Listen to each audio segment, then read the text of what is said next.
نحمده ونصلي ونسلم على رسوله الكريم اما بعد اعوذ بالله من الشيطان الرجيم بسم الله الرحمن الرحيم وإنك لعلى خلق عظيم صدق الله العظيم إن الله وملائكته يصلون على النبي يا أيها الذين آمنوا صلوا عليه وسلموا تسليما الصلاة والسلام عليك يا رسول الله وعلى آلك وأصحابك يا حبيب الله. سارے حضرات درود شریف پڑھیے. الصلاة والسلام عليك يا نبی وعلى آلك وأصحابك يا حبيب الله. تمام تعریفیں حمد اور ثنا اللہ تعالیٰ جل جلالہ کے لیے. درود و سلام نبی اکرم نور مجسم شفیع معظم صلی اللہ تعالیٰ علیہ وسلم کی ذات والا صفات کے لیے حمد و صلات کے بعد عالی مرتبت استاذ الاساتذہ حضرت علامہ خان محمد چشتی صاحب دامت برکاتہم العالیہ، آپ نے ارشاد فرمایا اور میں یہاں آپ کی خدمت میں حاضر ہوا. پروگرام کی غرض و غایت اور شادی کے موقع پر اس کا اہتمام آپ حضرت کے صاحبزادہ صاحب کی زبان سے سن رہے تھے. اللہ تعالیٰ اس محفل مبارکہ کو قبولیت کا درجہ نصیب فرمائے. ہم سب کا یہاں جمع ہونا عقائد کی پختگی، اعمال کی درستگی اور ہمارے گناہوں کی معافی کا سبب بنائے. انسان کی جب عادات سنور جاتی ہیں تو سب سے پہلا فائدہ اس کا اپنا ہوتا ہے.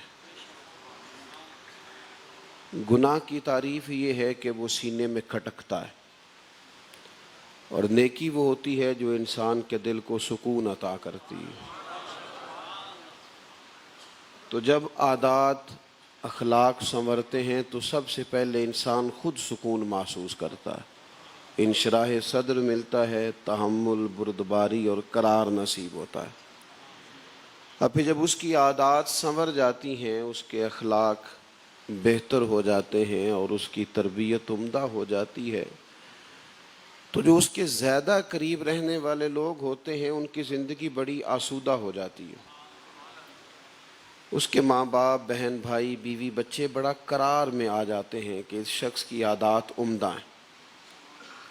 اللہ تبارک و تعالیٰ نے نبی اکرم علیہ الصلاۃ والسلام کو دنیا میں مبعوث فرمایا تو فرمایا وَإِنَّكَ لَعَلَىٰ خُلُقٍ عَظِيمٍ.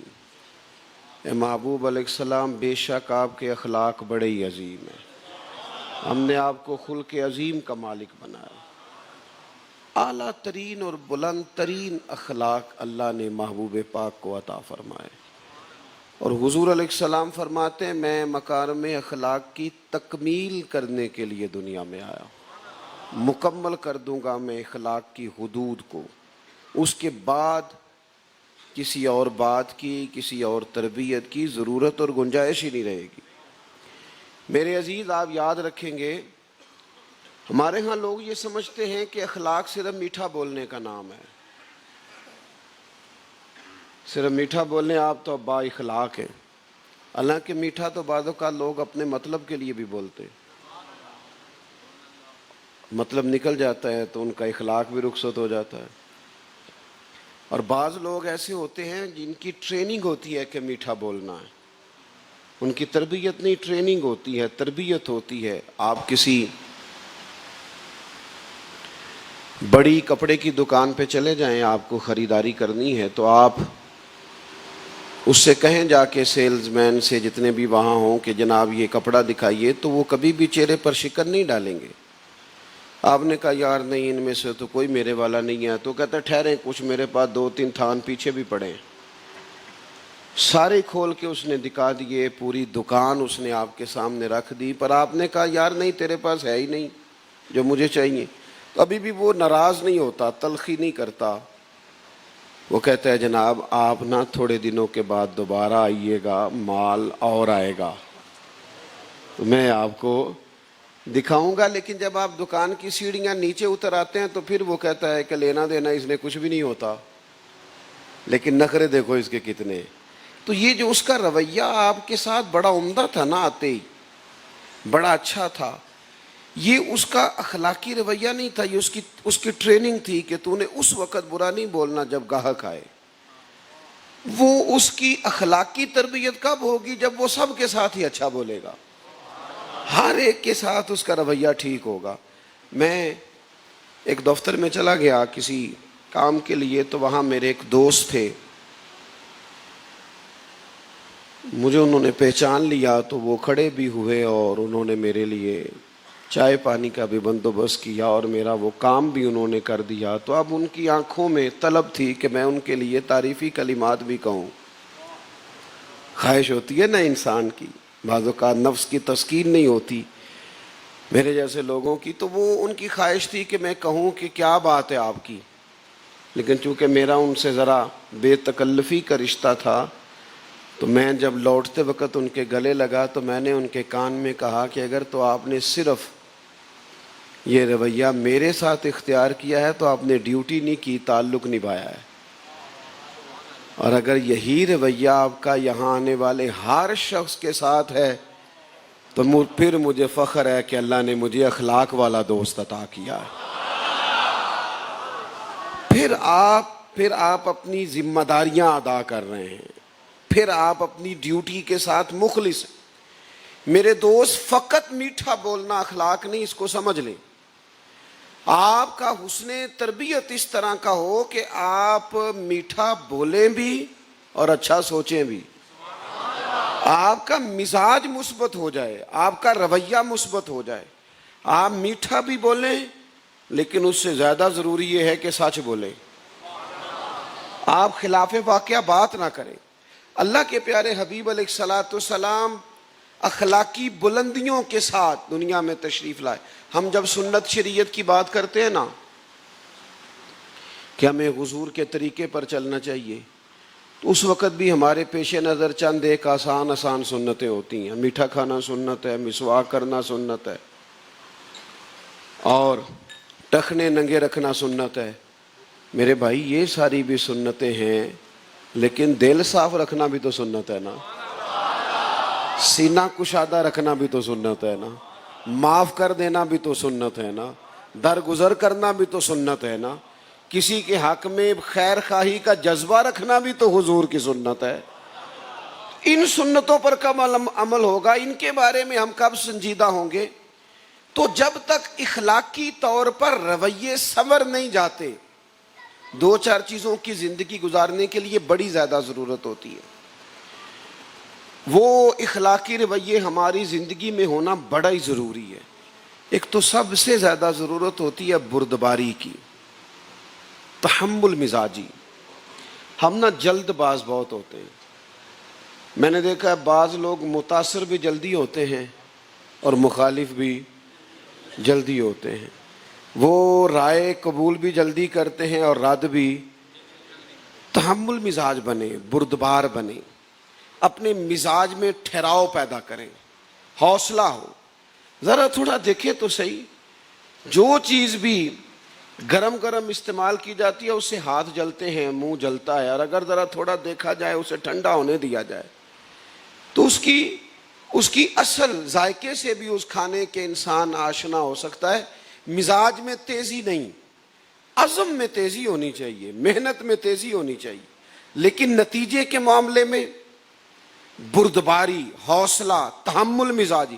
ملت کے جوانوں کو آج بڑی پریشانی رہتی ہے، اس کی سب سے زیادہ پریشانی تو ہوتی ہے فوٹو کی، سب سے زیادہ پریشانی ہوتی ہے اسٹیٹس کی۔ میں اکثر ایک دعا مانگتا ہوں، آج پھر مانگنے لگا ہوں، آپ نے آمین کہنا ہے۔ اللہ کرے کہ کبھی کبھی ہم موبائل جیب میں بھی ڈال لیں، آمین تو کہہ دیں، دعا ہی مانگی ہے نا یار۔ کبھی کبھی، یعنی اس سے تھوڑا یہ ذہن پہ نہیں سوار ہونا چاہیے، استعمال کریں، چلائیں، لیکن یہی زندگی نہیں ہے۔ زندگی کے تو اللہ نے بڑے خوبصورت خوبصورت رنگ پیدا فرمائے ہیں، اس حسن کو آپ ملاحظہ فرمائیں تو اسی میں نہ الجھ جائیں۔ اور بھی غم ہے زمانے میں محبت کے سوا، باقی چیزوں پر بھی توجہ ہونا چاہیے. آمدام برسر مطلب تحمل مزاجی، بچوں میں جلد بازی، تیزی اور فوراً نتیجہ چاہیے. ابھی 6 ماہ نہیں ہوئے پوری طرح کام کرتے تو انقلاب کیوں نہیں آ رہا، فلاں چیز ٹھیک کیوں نہیں ہو رہی. آپ کے رویے میں ٹھہراؤ. 10 دن قیام کیا ہے نبی پاک علیہ السلام نے طائف میں، 10 دن. اور حضور کی تبلیغ میں، دعوت میں جو درد تھا نا، وہ ویسے ہی بڑا قابل کشش تھا، اس سے ویسے ہی طبیعت مائل ہوتی تھی. لیکن 10 دن جب وہاں قیام رہا تو جواب میں ان لوگوں نے پتھر مارے. حضرت زید بن حارثہ رضی اللہ تعالیٰ عنہ ساتھ تھے. فرماتے ہیں میں نے واپسی پہ عرض کی حضور کرے نا دعا، یہ تباہ ہو جائیں. اتنی تکلیف بھی کو دیتا ہے، آپ کے پورے وجود نازنی کو زخموں سے بھر دیا، آپ کریں دعا. تو فرماتے محبوب نے ہاتھ اٹھائے اور کیا دعا کی؟ کہا اے اللہ انہیں ہدایت دے دے، انہیں پتہ ہی نہیں یہ کیا کر رہے ہیں. جس طرح بندہ بچوں کے حق میں نہیں کہتا ابھی چھوٹا ہے، ابھی سے پتہ ہی نہیں، ابھی سے سمجھ ہی نہیں، شعور ہی نہیں، عقل ہی نہیں رکھتا، یا اللہ ہدایت دے دے. اب یہ تحمل مزاجی، بردباری اور حسن ظن کا رنگ دیکھیے. حضرت زید عرض کرنے لگے حضور 10 دن ہم رہے، چلو ایک بندہ تو سعید مزاج ہوتا، ایک بندہ تو منصف مزاج ہوتا، ایک تو ہوتا جو ساتھ ہی چلتا، اور خیر کی دعوت ایک تو ہوتا. تو یا رسول اللہ جب ایک نے بھی بات نہیں مانی تو آپ پھر بھی ہدایت کی دعا کر رہے ہیں. تو بڑے بردباری سے، بڑے حوصلے سے، بڑے تحمل سے، یعنی انہوں نے روڑے مارے ہیں. اللہ کرے آپ کو سمجھ آئے میری بات کی. ادھر دیکھیں میں کیا کہہ رہا ہوں. رد عمل کے طور پر بھی کبھی جلد باز نہ ہو، تحمل نہ چھوڑیں، بردباری نہ چھوڑیں. انہوں نے روڑے مارے، حضور ہدایت کی دعا کر رہے ہیں. یا رسول اللہ ایک نے بھی نہیں مانا اور آپ دعا کر رہے ہیں. تو پتہ ہے کریم نے کیا فرمایا؟ حضور فرمانے لگے زید یہ اگر نہیں نہ مانتے تو مجھے امید ہے ان کی آنے والی نسلیں مان جائیں گی. آنے والی نسلوں پر حسن ظن رکھ کر اتنا بڑا سعادت مندی کا انہیں محبوب نے تمغہ دیا. ہمیں تو بھائی جلدی بڑی ہے. بردباری نہیں، مزاج میں ٹھہراؤ نہیں، تدبر نہیں. اگر آپ زیادہ توجہ کریں تو خاص بات کروں آپ کے ساتھ. موبائل ایتھے رہنے جائے تو میں ٹر جانا جی. اللہ آپ کو خوش رکھے، آپ میری بات پر غور فرمائیں.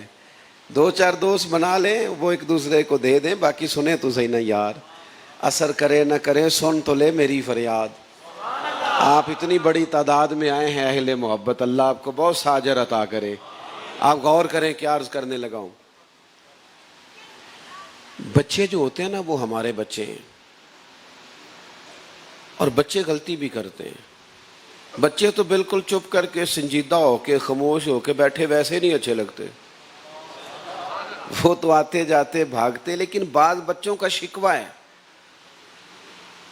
کہ غلطی کسی کی بھی ہو ہمیں ڈانٹ ہمیں ہی پڑے گی، اور صرف ڈانٹ لیا 2-4 منٹ کے لیے کہہ دیا بات ختم ہو گئی. لیکن والد صاحب تو بات ہی نہیں چھوڑ رہے، وہ تو کہہ رہے ہیں میری ساری ناکامیوں کی وجہ ہی تو بن گیا ہے. اتنا سخت سست کہنا کہ بچہ تکلیف میں آ جائے. کوئی بردباری نہیں، کوئی حوصلہ نہیں. ایک بزرگ اپنا بچہ میرے پاس لے آئے، کہنے لگے اسے دم کر دیں. یہاں تک تو بات ٹھیک تھی، لیکن ساتھ وہ کہنے لگے 4 بچے ہیں، یہ ان میں سے نہایت نالائق ہے، بالکل بات نہیں مانتا، ضدی ہے، اکھڑ مزاج ہے، تلخ ہے. میں نے ان کی ساری باتیں سننے کے بعد کہا یہ آپ جو کہہ رہے ہیں ہو سکتا ہے اسی طرح ہی ہو، پر آج کے بعد اس کے سامنے کہنا نہیں. آپ اسے پکا کر رہے ہیں کہ یہ ضدی ہو جائے، اسے اس کے بہن بھائیوں سے جدا کر رہے ہیں.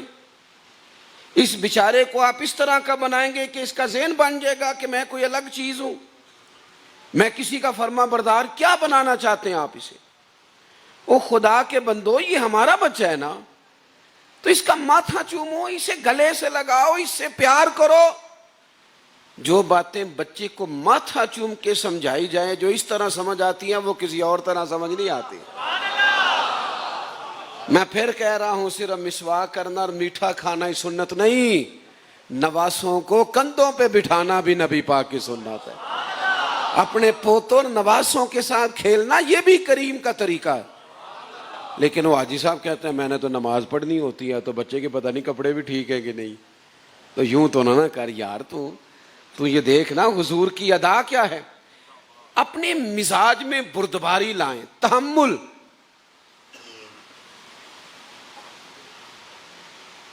گرمیوں میں نا جس بندے کا 10 منٹ اے سی بند ہو جائے نا اور لائٹ چلی جائے اور وہ پسینہ آئے تو وہ 100 قسم کے تبصرے کرتا ہے کہ حد ہو گئی ہے, حکومت بڑی خراب ہے, فلاں ایسے بڑے تبصرے. لیکن اس بندے کو یہ خیال نہیں آتا کہ گرمی میں جس خاتون نے 2.5 گھنٹے لگا کے کھانا پکایا ہے اور اس خاتون نے جس نے پنکھا بھی اس لیے بند کر دیا تھا کہ اگر یہ چلتا رہا تو کھانا دیر سے پکے گا, باورچی خانے کا پنکھا بھی بند تھا, لیکن چونکہ یہ صاحب ہے نا, یہ سیٹھ ہے نا, یہ حضرت صاحب ہے نا, یہ شیخ ہے نا, یہ علامہ صاحب ہے نا, فلاں صاحب ہے نا, جج صاحب ہیں, ٹیچر صاحب ہیں, انہوں نے 1.5 منٹ نہیں لگایا اور اس کے سارے کھانے میں نقص نکال دیا. لے جا اٹھا کے, تجھے آج تک پکانا ہی نہیں آیا, تو یہاں کھڑا ہو, انہیں احساس ہی پیدا نہیں کیا, تیرے اندر کوئی بردباری نہیں, تو سمجھا ہی نہیں.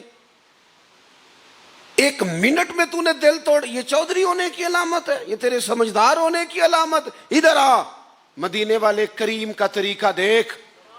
سیدہ عائشہ صدیقہ فرماتی ہیں حضور کو کھانا کبھی پسند نہ آیا تو چھوڑ دیا, لیکن قربان جاؤں میرے نبی نے کبھی کوئی نقص نکالا ہی نہیں, کبھی کہا ہی نہیں یہ کیا پکایا ہے, یہ کیا طریقہ ہے. اس قدر خیال رکھنا لوگوں کے جذبات کا, اس قدر محبت رکھنا, اس قدر رویہ میٹھا اور عمدہ اور خوبصورت رکھنا. مزاج میں تھوڑی بردباری پیدا کریں, تھوڑا تحمل پیدا کریں, تھوڑا ٹھہراؤ پیدا کریں. میں اکثر دوستوں سے کہتا ہوں کہ امام حسین اپنے مخلصین سمیت اور اپنے خاندان سمیت شہید ہو گئے تھے, پر اگلے دن صبح یزید کا تختہ نہیں الٹا تھا, وہ 4 سال پھر بھی حکومت کر گیا.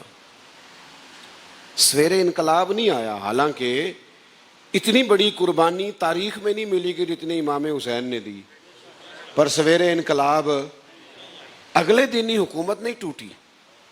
ایسا نہیں ہوا چلے چند مہینوں میں ٹوٹ جاتی, 4 سال وہ پھر بھی تخت پہ رہا. لیکن امام حسین نے اس بردباری اور وقار کے ساتھ قربانی پیش کی کہ یزید کی حکومت 4.5 سال کی تھی اور قیامت تک کی حکومت حسین ابن علی کی, لیکن کوئی حوصلہ ہی نہیں, کوئی تو حضور کی اخلاق کا یہ بڑا سبق ہے تحمل, ذرا ٹھہراؤ, ذرا بردباری. اور کبھی کبھی جناب یوسف کو جیل بھی جانا پڑ سکتا ہے, پر وہ بڑا کریم ہے, جب جیل سے نکالتا ہے تو پھر اسی ملک کی حکومت بھی عطا فرماتا ہے. لیکن ذرا تھوڑا سا نہ ٹھہراؤ مزاج میں, حوصلہ, حلم, بردباری. ہمارے استاد صاحب مدرسین کو جب تھوڑا سا تربیتی کسی مدرسے میں استاذ مقرر کرتے نا تو ایک لفظ بڑا خوبصورت بولتے تھے, کہتے تھے پتر کسی بچے نہ زید نہ پیدا کری.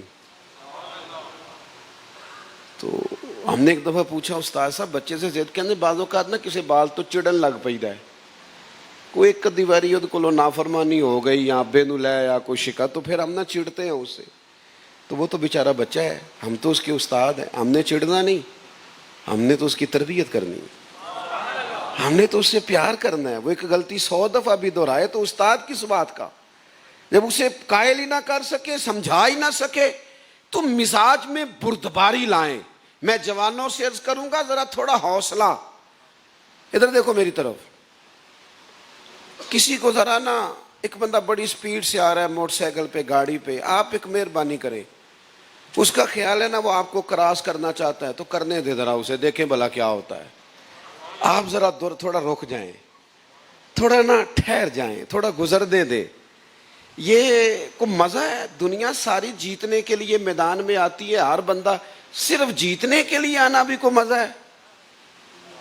کبھی اپنوں کی خاطر ہار بھی تو جانا چاہیے نا. کبھی بندہ ہار جائے کہ یار میرے کسی اور کا قد اونچا ہو جائے میں اگر ہار بھی گیا تو جتن جتن تے ہر کوئی کھیڈے، کدے ہارن بھی کھیڈ فقیرہ، کدے ہارن بھی، اگر نہ سمجھ آئے تو 4-5 سال کا بچہ جب اپنے والد سے کہتا ہے نا میرے ساتھ پنجہ لڑائیں، وہ کہتا آ جا لڑاؤ، تو کون جیتا ہے، بیٹا کے باپ؟ بیٹا، کیونکہ ابا جی کی خواہش ہوتی ہے کہ اس کا دل رکھنا ہے، یہ اگر جیت جائے گا تو ذرا خوش ہو جائے گا۔ باپ کی ہار کبھی بھی ہار، سمجھے بات کو، جتن جتن تے ہر کوئی کھیڈے، کدے ہارن بھی کھیڈ فقیرہ، وہ جتن دا مل کوڈی پیندا ہی، ہارن دا مل ہیرا۔ تھوڑا سا نہ کسی کو گزرنے دیں، تھوڑا سا کسی کو گنجائش دیں، تھوڑا سا نہ کسی کو دیکھ کے خوش ہونا سیکھیں، تھوڑا سا کسی پر نعمت آئے تو اس پر خدا کا شکر ادا کر کے دیکھیں، تھوڑا سا نہ کچھ لوگوں کو اپنے لیے باعث ناز بنائیں، تھوڑا سا نہ ایسا کریں، بردباری آئے گی۔ اور دوسری گزارش یہ ہے، صبر اخلاق کا بہت بڑا حصہ ہے۔ صبر، قرآن مجید میں 100 کے قریب کم و بیش آیات ہیں جو صبر کی بات کرتی ہیں، 100 کے قریب آیات، اور محدثین فرماتے ہیں کہ احادیث و آثار و روایات کو جمع کیا جائے تو 500 کے قریب ہمیں احادیث مبارکہ سے صبر کا حکم ملتا ہے، 500 کے قریب۔ تھوڑا سا صبر، مزاج میں تھوڑا سا حوصلہ،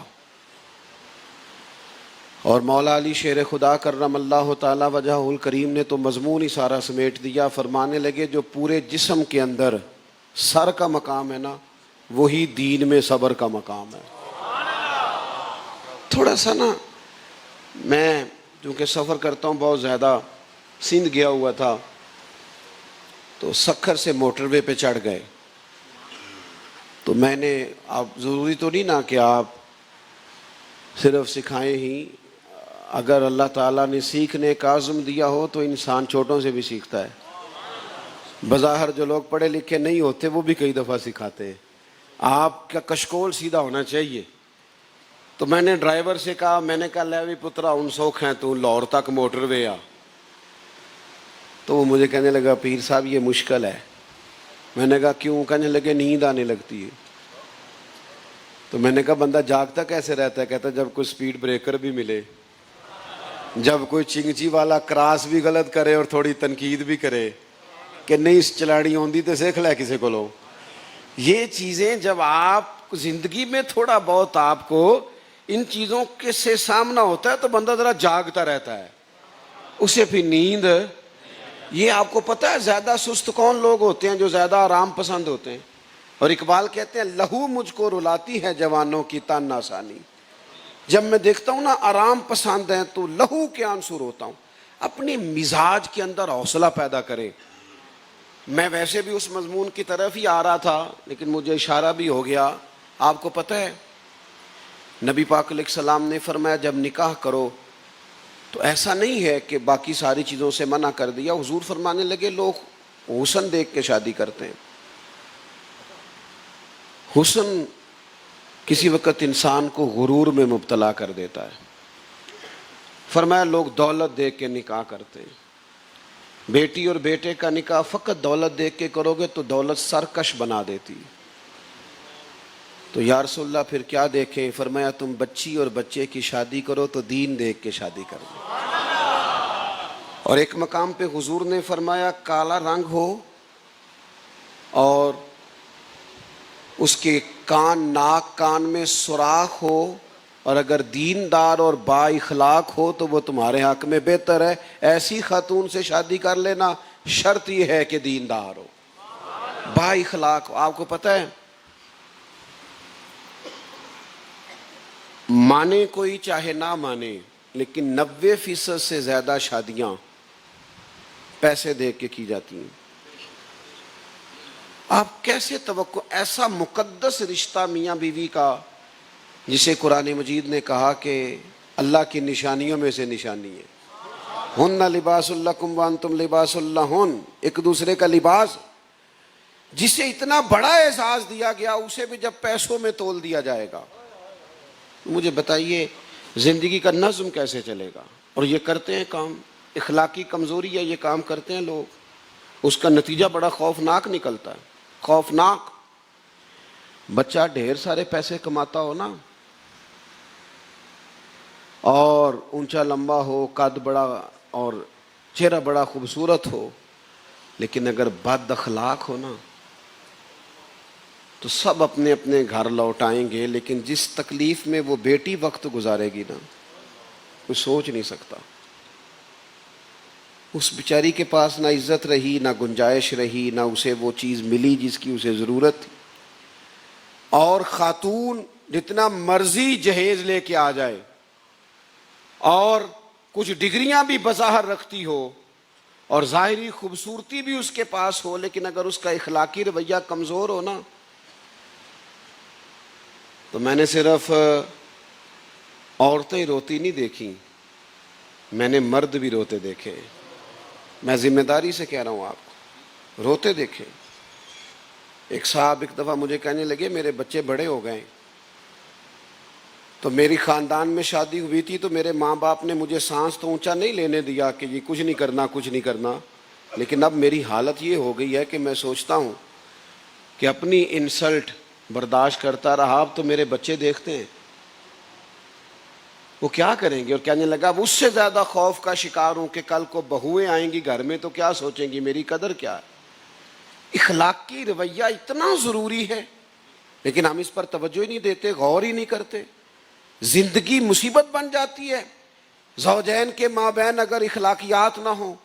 دوسری اہم بات جو آپ کی خدمت میں عرض کرنی ہے، بچوں کو نا جو ان کے قریبی لوگ ہوتے ہیں ان کے بسنے میں بڑا کردار ادا کرتے ہیں۔ کبھی بھول کر بھی اپنے بیٹے کو اپنی بہو کی کوئی خامی نہ بتانا، ہوں گی اس میں۔ کبھی بھول کر بھی اپنی بیٹی کو اپنے داماد کی خامیاں نہ بتانا۔ ہم تو میرے بھائی چپ کر کے اپنے اپنے گھر چلے جائیں گے، انہوں نے اکٹھے رہنا ہے، ان کی زندگی تباہ ہو گئی۔ چاہیے تو یہ تھا کہ ان دونوں کو قریب کیا جاتا۔ اللہ کے محبوب علیہ السلام نے جب مولا علی اور سیدہ فاطمہ کا نکاح پڑھایا تو ان کے مابین محبت کی دعا فرمائی۔ اللہ ان میں محبت رکھنا، محبت۔ گھر میں ہر شے موجود ہو، پیسہ، زیورات، کھانا پینا، بڑا گھر، اولاد، لیکن اگر میاں بیوی میں محبت نہ ہو تو وہ گھر نہیں چلتا میرے بھائی، وہاں رہا نہیں جا سکتا۔ لوگ جان چھڑاتے ہیں اپنے ہی گھر سے۔ خدا را ان چیزوں کو سمجھے۔ اور پھر اس سے بڑی بات میں آپ سے عرض کروں گا، چلیں پہلے ایک خوش طبعی کی بات سن لیں۔ میرا ایک فتویٰ ہے، اس سے کافی لوگ اختلاف کرتے ہیں، آپ بھی کر لیجئے گا، آپ کو اجازت ہے۔ میں اکثر یہ کہتا ہوں کہ میاں بیوی کی لڑائی میں نا زیادہ تر غلطی میاں صاحب کی ہوتی ہے۔ نہ گھوریں آپ مجھے اتنا زیادہ، اتنا تو میں نے جرم کوئی نہیں کیا، تو سخت گھور رہے آپ۔ میاں بیوی کے جھگڑے میں زیادہ تر غلطی نہیں بولنا تسی، میں نے پتہ ہے، مجھے پتہ ہے نا، میں صحیح کہہ رہا ہوں۔ آپ کیسے بولیں گے؟ آپ کو پتہ ہے ویڈیو بھی بن رہی ہے، بول پڑا تو کہیں ثبوت ہی نہ ہو جائے۔ تو سنیں نا، جو میں بات کرنے لگا ہوں اس پر آپ غور فرمائیں۔ کیوں بھلا زیادہ غلطی میاں صاحب کی ہو؟ اس کی وجہ یہ ہوتی ہے کہ عورتیں ناقصات العقل ہوتی ہیں، بیچاریوں کی عقل کمزور ہوتی ہے۔ تو میاں صاحب کی تو پوری ہے نا، تو پھر جھگڑا ختم کس نے کرنا تھا؟ جلدی سے بولیں۔ تو میاں صاحب تو برابر کی جنگ پہ اترے ہوئے، تو لہٰذا زیادہ سمجھدار کسے ہونا چاہیے تھا؟ جس کا شعور بلند ہے۔ آپ اگر کبھی اس احساس کو سمجھ جائیں، اس حسن کو سمجھیں لیں، اب ایک روایت سنیں، آپ کا کلیجہ ٹھنڈا ہوگا۔ سیدہ طیبہ طاہرہ حضرت عائشہ صدیقہ رضی اللہ تعالیٰ عنہ فرماتی ہیں، ایک دن حضور مجھ سے فرمانے لگے، عائشہ ایک بات کروں آپ سے؟ یا رسول اللہ فرمائیے۔ فرمایا جب آپ مجھ سے خوش ہوتی ہیں پھر بھی مجھے پتہ چل جاتا ہے، اور جب آپ کے دل میں کوئی بات ہوتی ہے پتہ مجھے پھر بھی چل جاتا ہے۔ تو کہتی ہیں میں نے فوراً عرض کی حضور مجھے میری ماں روئے، میں اور آپ سے ناراض؟ تو محبوب آج تھے بڑی موج میں، آج عروج پہ تھا محبوب کا باب کرم کھلا، اور حضور میری بات سن کے نہ مسکرائے اور جب حضور مسکراتے تھے تو مقدس دانتوں سے نور نکلتا تھا، مسجد کی دیواریں بھی روشن ہو جاتی، گھر بھی چمک اٹھتا تھا۔ اور فاضل بریلوی کہتے ہیں جس کے گچھے سے لچھے جڑے نور کے، یہ گچھا ہے نور کا، حضور مسکراتے تو لچھا نکلتا نور کا، جس کے گچھے سے لچھے جڑے نور کے، ان ستاروں کی نزہت پہ لاکھوں سلام، اور ان کی باتوں کی لذت پہ بے حد درود، ان کے خطبے کی ہیبت پہ لاکھوں سلام، اور جس کی تسکین سے روتے ہوئے ہنس پڑے، اس تبسم کی عادت پہ لاکھوں سلام۔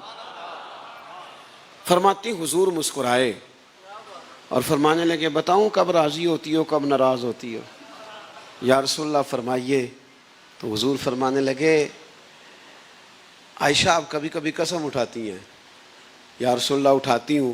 فرمایا جب آپ خوش ہوتی ہیں تو کہتی ہیں مجھے رب محمد کی قسم ہو، اور جب آپ کے دل میں کوئی بات ہوتی ہے پھر کہتی ہیں مجھے حضرت ابراہیم خلیل کے رب کی قسم ہو۔ پھر جناب خلیل کا نام، حضرت عائشہ صدیقہ کہتی ہیں میری جو کیفیت تھی میں بتا نہیں سکتی، میری روح گویا وجدانی کہ حضور آپ اتنا خیال کرتے ہیں، یہاں تک محبت کا لہجہ ہے۔ کہتی ہیں میں نے بول کے کہا، میں نے کہا یا رسول اللہ مجھے رب محمد کی قسم ہو، میری زبان سے آپ کا نام ہی جاتا ہے، میرے دل میں آپ ہر وقت ہی موجود رہتے۔ حضور دل میں آپ رہتے، اپنے رویوں میں بردباری، صبر۔ میں آپ سے عرض کروں طلاقیں زیادہ کیوں ہوتی ہیں؟ اس کی وجہ یہ ہوتی ہے کہ ایک تو شادی کرتے وقت جس معیار کو دیکھنا چاہیے تھا وہ نہیں دیکھا گیا، اور ایک چھوٹا سا مسئلہ یہ بھی ہوتا ہے کہ ہم نے زیورات کا آرڈر بھی دیا اور بیڈ کا آرڈر بھی 1.5 مہینہ پہلے دیا اور شیروانی بھی 2 مہینے پہلے سلوانے کے لیے دی۔ کاش بچی اور بچے کو نکاح طلاق کے مسئلے بھی ذرا سکھا دیتے، انہیں پتہ ہو نا، سلیقہ ہو کہ یہ مسائل ہیں، تو اس مسئلے کی بہت زیادہ روک تھام ویسے ہی ہو جائے۔ میں ایک دن گھر میں بیٹھا تھا تو ایک بچہ چھوٹا سا مدرسے کا آیا اور بڑے شدید رو رہا تھا وہ۔ میں بھی کہیں سفر سے تھکا ماندہ آیا تھا، تو میرے گھر والے کہنے لگے کہ بچہ بڑا رو رہا ہے۔ تو میں نے کہا کسی استاد نے ڈانٹ دیا ہوگا، اسے بٹھاؤ میں کھانا کھا کے تو بات کرتا ہوں۔ تو وہ کہنے لگے نہیں وہ زیادہ ہی رو رہا ہے، مجھے تو کچھ شدید ٹینشن میں لگتا ہے، ایسے جیسے بڑی ڈپریشن ہو اور انزائٹی کسی کو بڑی سخت فیل ہو رہی ہو۔ تو میں نے کہا اللہ خیر کرے، میں نے اسے بلا لیا۔ تو وہ کہنے لگا پیر صاحب میں گھر فون کیتا سی، دعا کرے آجے، میرے ابو تے میری امی لڑدے نے پے۔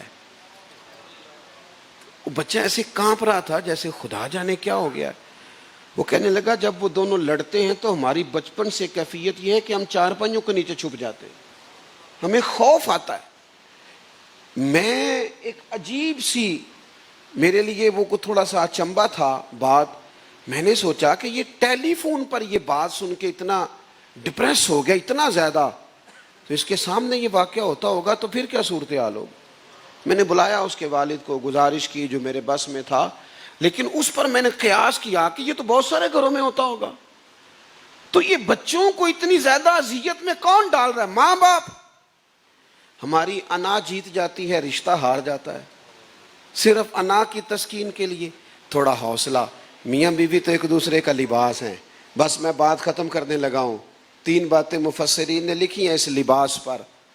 ایک تو فرماتے ہیں لباس ہی سردی گرمی سے بچاتا ہے، اور دوسرا فرماتے ہیں لباس جب ہوتا ہے نا تو عیب چھپے رہتے ہیں، اور تیسرا فرماتے ہیں لباس ہی بندے کو زینت دیتا ہے۔ تو میاں بیوی تو ایک دوسرے کا یوں سہارا ہیں کہ عیب چھپاتے ہیں، وہ تو ایک دوسرے کے لیے زینت کا باعث، بجائے اس کے کہ وہ اس تکلف کا شکار ہوں کہ ہمیں ایک دوسرے سے بحث کرنی۔ اپنے اخلاقی رویوں میں تبدیلی لائیں۔ ایک میری گزارش آپ سے بہت زیادہ ہے، اس پر زیادہ توجہ فرمائیے گا۔ سوچوں کو کبھی آزاد نہ چھوڑیں، وسوسوں کے غلبے ہو جائیں گے۔ اپنی سوچوں کو مثبت کریں۔ اچھا سوچنا اچھی عبادت ہے، اور جو لوگ مثبت سوچتے ہیں نا انہیں اللہ کی مخلوق میں حسن نظر آتا ہے، مجھ سے ایک دوست نے تھوڑے دن پہلے پوچھا کہ اے ساڑھے پاکستان کو خوبی بھی ہے؟ میں کہ ہے نا، بابا فرید کا وطن ہے، داتا صاحب کا آپ کو خوبیاں نہیں نظر آ رہی؟ عجیب آدمی ہو۔ میں نے انہیں کہا میں نے بھی تھوڑی سی دنیا دیکھی ہے، پر اتنا اچھا نماز پڑھنے کا بندوبست کہیں نہیں ہے جتنا پاکستان میں ہے۔ آپ کسی روڈ پہ چڑھ جائیں، ہر پیٹرول پمپ پہ مسجد بھی ہے، وضو کی جگہ بھی ہے، آپ کے لیے اہتمام۔ یہ چھوٹی خوبی ہے؟ میں نے کہا یہ میں نے اپنے حساب سے بتائی ہے، باقی آپ کھولنے نکلیں گے تو اور بھی بڑی چیزیں۔ آپ کا اور میرا خیال ہے کہ سیاستدانوں کا ملک ہے، یہ تو ان غریبوں کا ملک ہے جن کی کئی نسلوں کی قبریں یہاں پہ، جن کے پاس کوئی ٹکٹ بک نہیں ہے، کہیں آنا جانا نہیں، انہوں نے یہیں رہنا ہے، ان کا ہے۔ مثبت رہیں گے، مثبت سوچیں گے، چیزوں کو مثبت لیں گے، اس میں بڑے اچھے اثرات ہوں گے۔ اللہ تعالیٰ ان دو دولوں کو جن کی شادی کا یہ خوبصورت پروگرام ہے، اللہ تعالیٰ ان کو بہت سی برکات عطا فرمائے، اور حضرت شیخ جو اس خاندان اور قبیلے کی سرپرستی کرتے ہیں، اللہ تبارک و تعالیٰ ان کو بھی صحت اور عافیت کے ساتھ سلامتی عطا فرمائے۔ اللہ ہماری اس حاضری کو قبولیت کا درجہ نصیب کرے۔ وما علینا الا البلاغ۔